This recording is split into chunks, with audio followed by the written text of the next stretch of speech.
In this morning's Health Watch, we are talking about Lyme disease. Supermodel Bella Hadid recently took to Instagram to share pictures of her battle and even wrote, quote, "Living in this state, worsening with time and work while trying to make myself, my family, and the people who support me proud has taken a toll on me in ways I can't really explain. To be that sad and sick with the most blessings, privilege, opportunity, love around me was quite possibly the most confusing thing ever." She goes on to share more of those challenges, which she's been actually very vocal about when it comes to this disease and how it's impacted her. Infectious disease expert Dr. Amish Adalja joins us to talk about this tick-borne illness and some of the symptoms that she's talked about and that we may have heard of as well. Dr. Adalja, good to see you. Good morning. Good morning. Thanks for having me. Let's start with a very basic question here. What is Lyme disease and how does one contract it? Lyme disease is a bacterial infection that's transmitted to humans from ticks, from a deer tick. It was first described in Lyme, Connecticut in the 1970s, and it's a disease that has multiple different stages, ranging from a fever, rash, to dissemination, to joints, and even can infect the heart and the brain. So it is a systemic infectious disease. And the symptoms can vary widely. Some people don't, it's not debilitating for them. For others, it's quite a different story. Is that true, and why is that?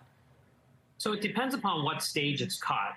Initially, if Lyme disease is caught in the primary stage, when someone maybe has that telltale bullseye rash, this is something that can be easily treated. Even when it's in your joints and it disseminates, that can be treated with the standard course of antibiotics.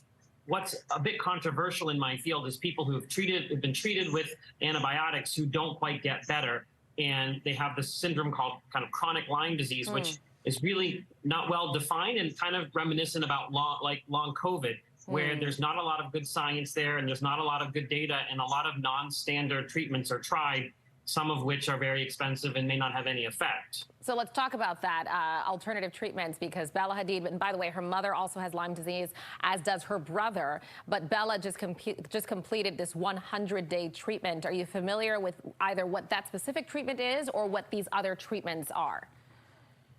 I suspect it's a non-standard treatment that doesn't have much evidence behind it. What we have with Lyme disease is sort of a cottage industry of individuals who are using non-standard treatments like long-term IV antibiotics or hyperbaric oxygen therapy.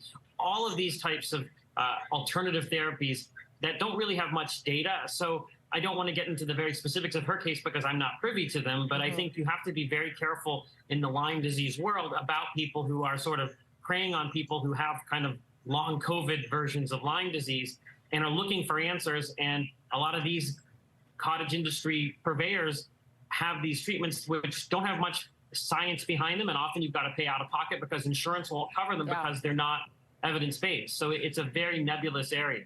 I mentioned how two of her relatives also have Lyme disease. A lot of folks asking, is this genetic? What's the answer to that? No, Lyme disease is not a genetic disease. It's an infectious disease. So you have to be bit by the requisite tick, and it has to transmit that bacteria to you to get Lyme disease. So it's not anything genetic. And I should mention they do own a horse ranch.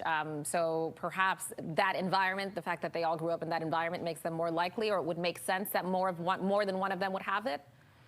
Well, they had to have gotten it from a tick. So that tick has certain areas of the country where it is very common. So, for example, the Northeast, Pennsylvania, Connecticut, that's traditionally one of the Lyme areas, but that tick is in other parts of the country, and there are ticks in California that do transmit Lyme disease. So, yes, you have to have exposure to that tick to get Lyme disease. How do you protect yourself?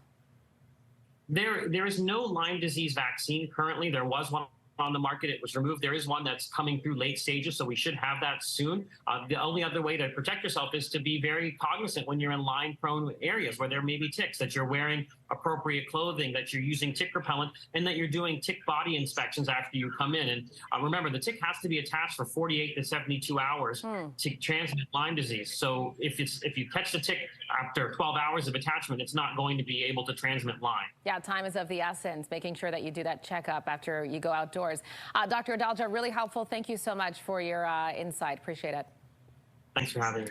Of course.